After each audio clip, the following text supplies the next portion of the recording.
मैं बहुत अच्छी हूँ, थैंक यू सो मच। ये जो 2-3 महीने की मैं बात करूँ, इतनी अमेजिंग आपके फैमिली के लिए इतने अमेजिंग बीत रहे। एक अभी साउथ अफ्रीका से आया और एक ओटीडी में मैं बोल सकता हूँ राज कर रही है, वो रानी की तरह राज कर रही है, उनको इतना रिस्पेक्ट मिल रहा है। आप किस तरह से देखो ये जो 2-3 महीने हैं काफ़ी अमेजिंग जा रहे हैं आप लोग की फैमिली के लिए। Tell us something about this 2-3 months. सबसे पहले तो ऊपर वाले का बहुत बहुत उसका दिल से शुक्रिया, और जो हर वक्त मैं करती हूँ कि एक बहुत बुरे वक्त के बाद एक बहुत अच्छा वक्त आया है अल्हम्दुलिल्लाह। और दूसरे हमारी ऑडियंस का शुक्रिया कि उन्होंने इतना प्यार दिया कि आज एक बेटा मेरा साउथ अफ्रीका से खतरों का खिलाड़ी करके आया है, उसने स्टंट भी किए हैं यस। अमेजिंग, जो कि मुझे देख के एक्चुअली मुझे डर लग रहा था कि ये क्या कर रहा है हाँ। और दूसरी अल्हम्दुलिल्लाह बिग बॉस में है, और बहुत अच्छे से मुझे लगता है वो अपनी पूरी डिग्निटी के साथ वो गेम खेल रही है, जिसमें मैं बहुत प्राउड फील कर रही हूँ। यस। आपकी क्या बातचीत हुई जब फलक घर के अंदर जा रहे थे, किस तरह से आपने रिएक्ट किया? वो जो कॉल आता है, क्योंकि दो बड़े रियलिटी शो इंडिया में है, एक तरफ शीजान भाई गए थे, एक तरफ फलक जा रही थी, तो आपके मन में क्या चल रहा था तब? क्या चल रहा था? टू बी फ्रैंकली शिज़ान के लिए ख़तरों के खिलाड़ी, क्योंकि उससे मुझे ख़ुद को भी बहुत डर लगता है, मैं नहीं भेजना चाहती थी। लेकिन क्योंकि मैं सिर्फ माँ नहीं हूँ, बाप का फ़र्ज़ भी मैंने हमेशा अदा किया है, तो वहाँ मुझे लगा कि नहीं, मुझे बाप बन के शिज़ान के लिए अपने आप को स्ट्रॉन्ग करना पड़ेगा कि नहीं, तुम जाओ, अपने डर को अपने अंदर रख के राइट। मुझे उसको बोलना पड़ेगा कि तुम जाओ, क्योंकि माँ के आंसू बच्चे को पिघलाते हैं और कमज़ोर करते हैं कई बार, यस। ऐसा मुझे लगता है। तो वो माँ के आंसू मुझे वहाँ नहीं गिराने थे, मैंने उसको यही बोला कि तुम जाओ और अपना बेस्ट दो, यस। जीत के आना ना जीतना वो सब ऊपर वाले के हाथ में, तुम सिर्फ दिल जीतो जाके। यस। अब तक जिस तरह गेम खेल रहे हैं, फलक की मैं बात कर रहा हूँ, किस तरह के आपके लगे, कौन सा एक बेस्ट मोमेंट आपको लगा कि ये जो टास्क था या फिर ये जो मोमेंट था काफ़ी बेस्ट है अब तक उनका? आप दोबारा सवाल कीजिए, मैं क्लियरली समझ नहीं पा रही हूँ आपने क्या अब कहा है। तक की जो जितनी भी जर्नी रही है फलक की, तो कौन सा ऐसा मोमेंट था जहां आपको लगा कि ये मोमेंट सबसे बेस्ट मोमेंट है? और अब तक की जर्नी, एक शॉर्ट आंसर में मैं बताऊं तो अब तक की जर्नी के बारे में क्या कुछ कहना चाहोगे उनकी? फलक की जर्नी बहुत अच्छी जा रही है, और एक टास्क तो मैं नहीं कहूँगी, क्योंकि टास्क तो देखिए वहाँ पे अपने अपने हिसाब से सब लोग करते हैं, लेकिन एक बहुत जो फलक की पर्सनालिटी है उससे रिलेटेड एक इंसिडेंट वहाँ पे हुआ था, जब जैद हदीद जो है वो ब्रेक डाउन होता है और वो बहुत ज़्यादा होता है, और वहाँ पे उसको फलक संभालती है। तो मुझे लगता है कि फलक की जर्नी का वो सबसे बेस्ट पार्ट था, जहाँ पे वो एक्चुअल वही है जो वो अंदर है।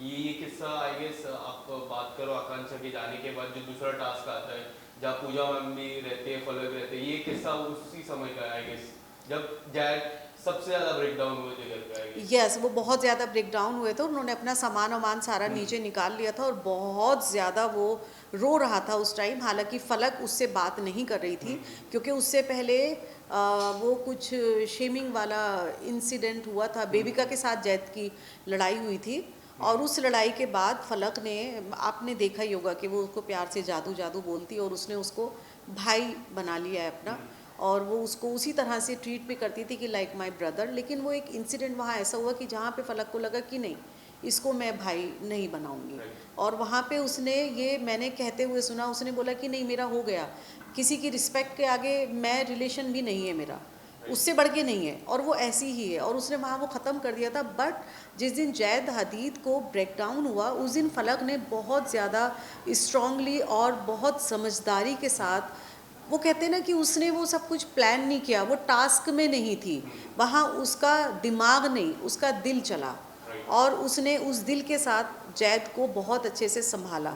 तो मेरे लिए तो वो बहुत एक प्रेशियस मोमेंट था, जहाँ पे फलक ने, अपने आप को तो हर कोई संभाल लेता है, बट खुद किसी और को संभालना वो बहुत बड़ी बात होती है।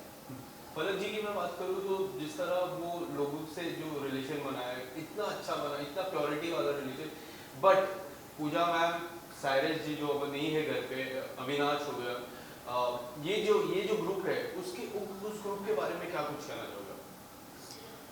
अ, देखिए, ग्रुप में सबसे बड़ी बात तो ये है कि सब लोग गेम खेलने के लिए अंदर गए हैं, बट कुछ नेचुरली इंसान के वहाँ पे रिलेशन बन जाते हैं, वहाँ उनके अपने नहीं हैं, वहाँ पे सब लोग अनजान हैं। और फलक का तो एक्चुअली कोई नहीं है, फलक तो जिनसे भी मिली है अभी के इस वाले में ओटीटी में, वो सब सारे फलक के लिए अनजान है। उनके साथ फलक ने कभी पहले किसी से बात नहीं की है, पर्सनली किसी को जानती नहीं थी।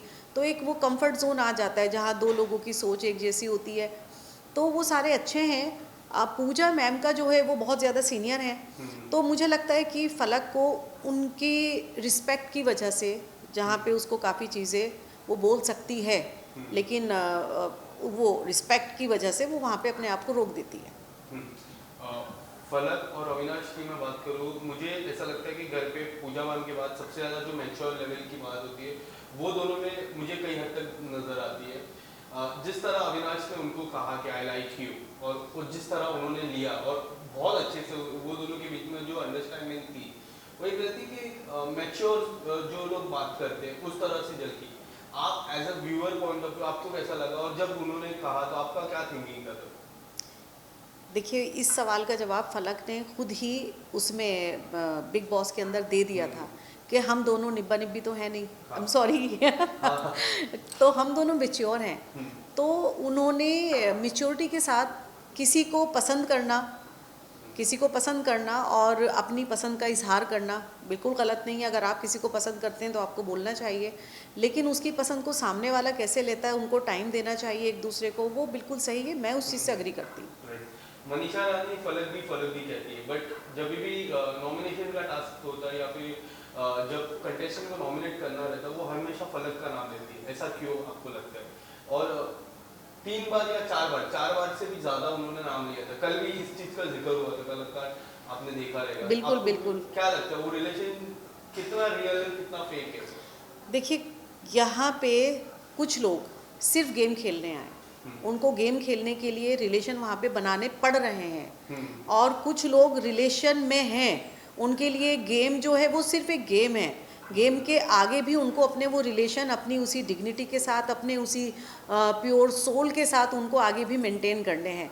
तो मनीषा का गेम अलग है, उसके लिए वो सिर्फ एक गेम है, जहाँ पे उसको अभी वो कैप्टन है तो उसको दीदी दीदी बोलना है, और वो दीदी सामने से बोल रही है लेकिन पीछे से वो नो डाउट बहुत बुराइयां कर रही है, तो उसके लिए उसका गेम जीतना जो है वो उसका टारगेट है। एज अ व्यूअर पॉइंट मुझे काफी फेक लगता है।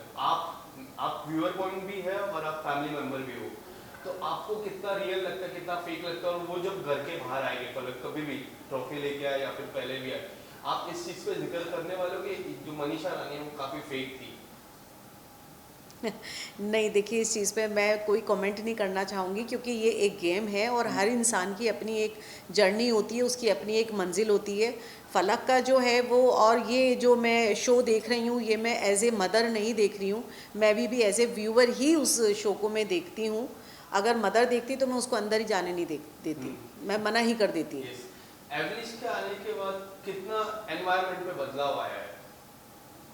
आपको क्या लगता है कितना घर पे बदलाव कितना आया है? उनका सबसे बड़ा झगड़ा अविनाश के साथ हुआ था, जहां उन्होंने कहा था कि आपका थोबड़ा मुझे पसंद नहीं है, और उसके बाद काफी बड़ा झगड़ा हुआ था। थोड़ा मुझे एनवायरनमेंट में चेंज आते हुए नजर आ रहा है।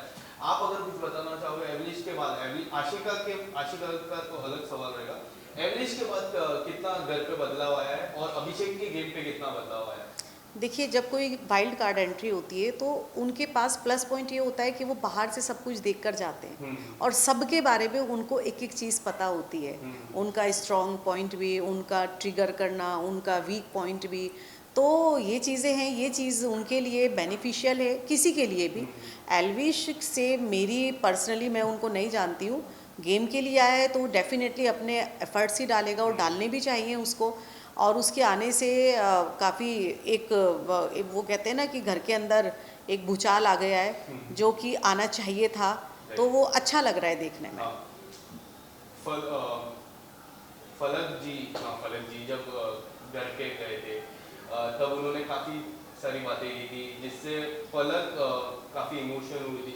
आपको क्या लगता है वो जो उन्होंने बोला कि वो खुल के नहीं आ रही थी, या फिर कुछ ऐसे ही वर्ड था जो उन्होंने यूज किया था? सलमान सर भी थे, फिर बाद में सलमान सर उनको सीईओ करने गए थे। आप कुछ कहना चाहोगे? उसके बाद आपकी बात हुई फलक से कि आपने ये घर पे जाके क्यों कहा है, कि उनका क्या पॉइंट था उस चीज को लेके? कौन सा वर्ड था, मुझे वो वर्ड आप बताएंगे प्लीज? ऐसा एक वर्ड था कि आप खुल के घर पे नहीं आ रहे हो, फलक को लेके था, फलक जी ने ये कहा था जब वीकेंड का वार होता है हाँ, as a special guest, I guess ये कहा था कि कुछ और वर्ड कहा था, आई गेस कुछ तो अलग वर्ड था।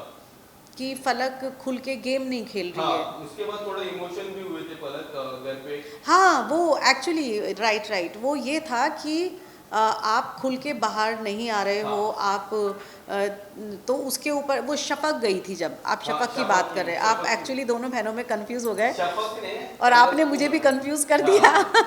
शपथ ने फलक को कहा। शपक ने फलक को कहा था कि आप बहुत स्ट्रांग हो, तो वो उसको देख के वो वहाँ पे बहुत इमोशनल हो गई थी, वो रो पड़ी थी।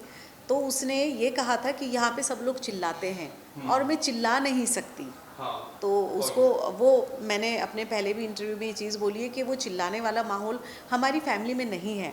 तो वो फलक की पर्सनैलिटी है ही नहीं कि वो चिल्लाए, बिला वजह वो किसी को पोक करे।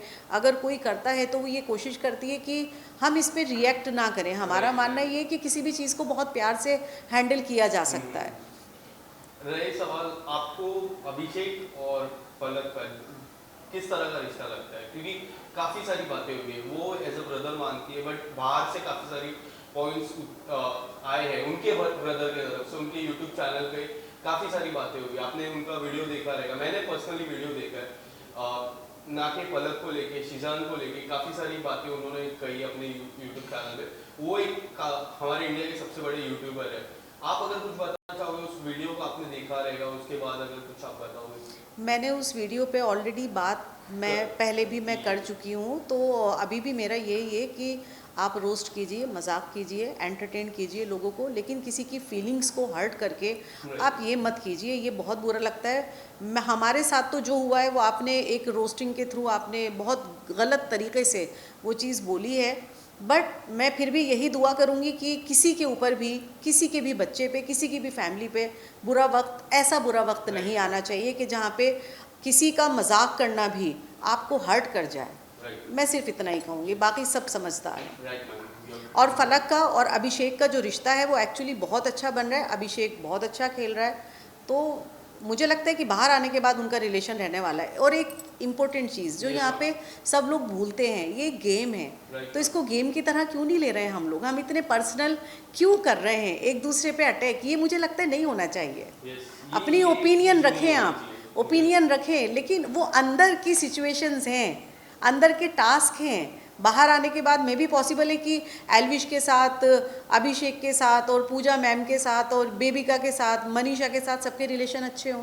राइट मैम, क्या लगता है आपको टॉप 4 में कौन से सदस्य होंगे? आप फलक का तो नाम दोगे, इसके अलावा आपके 3 नाम और जानना चाहूँगा, और विनर और फलक, विनर भी आप फलक के ही नाम दोगे, उनके साथ कौन खड़ा रहेगा? नहीं, मैं ऐसा क्यों करूँगी, पहले तो आप मुझे बताइए, ये बहुत बाइस नहीं हो जाएगा? नहीं, अगर आप मुझे एक तरफ ये बोल रहे हैं कि मैं व्यूअर की नज़र से देखूँ। ठीक है मैम, आप व्यूअर्स की नज़र से टॉप 4 आपके और एक विनर बताइए। देखिए, ये कहना बहुत मुश्किल है क्योंकि बिग बॉस का गेम है और गेम कभी भी पलट सकता है, तो ये तो मैं नहीं कहूँगी। लेकिन हाँ, ऑफ कोर्स मैं, क्या बोला आपने, टॉप 4 होते हैं? विनर नहीं कह सकते। टॉप 4 बताइए, विनर मत बताइए। टॉप 4 फलक, जिया डेफिनेटली, एंड अभिषेक, और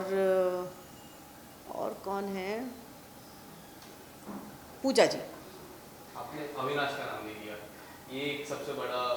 अविनाश आपको नहीं लगते टॉप 4 में आने चाहिए, या फिर 5th-6th पोजीशन में वो आ सकते हैं? नहीं, मैंने आपको यही चीज़ बोली है ना कि बिल्कुल आना चाहिए, बिल्कुल उसको डिज़र्व करता है वो, लेकिन ये बिग बॉस का गेम है, ये कभी भी पलट सकता है। मैंने जिनके नाम लिए हैं, हो सकता है वो भी ना आए, हो सकता है कोई और ही निकल कर आ जाए, तो ये उनका गेम है। अभी तक को देखते हुए जो मुझे आज तक भी नहीं, मैंने सिर्फ कल तक का मैंने देखा है, तो उसको देखते हुए मैंने अपनी ये एक ओपिनियन दी है। Thank you so much ma'am. Thank you so much.